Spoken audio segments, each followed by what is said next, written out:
Wannan kiɗin tica ne wannan batun tica ne tica uban karatu. Suna nan sun taru. Wallahi suna fadin dai. Ina zuwa kuma yara da makamai haka. Wani wa'azi ne aka hada to shine da abu je mu tashi wajen wa'azin. Kuna ayan musulmai sai ka ce ba ayan musulmai ba? Allah gaba ta da sun dauke mu musulmai za su ce mu zo za su koya mana musulunci cewa ba su kai da mu zo za su koya mana musulunci. Alamun ba ku da gaskiya kenan. Ko ba haka bane?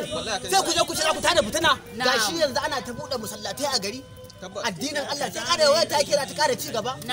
Kamata yayi ku je ku bada gudunmuwan ku a wurin. Dan hidima dan gudunmuwa dan abinci wannan lada za ku samu. Ba ku ce za ku je ku tada rigima ba kuna ya musulmai. Gaskiya tun da ne mala yayi nasiha. Da ma kaga dan azagin. Sai ya zubo mu. Muna zaman mu ya zuba. Ni yanzu zan je taimaka musu na ma aje kayan aiki na zan je taimaka musu. Haka ake so, haka ake so. Allah ya shirye ka. Na zama na Allah. Allah ya shirye ka. Allah ya shirye ka. Amin. To duk ma ba wannan ba. Wannan wukar tawa tana da doka. Idan ta fito alagafa ta malam sai ba ta sha jini za ta koma. Ya zuba layi. Kawai tunda abin ya zama haka a kawo mun dan zugan nan huce a kansa. Ni Kai din mana.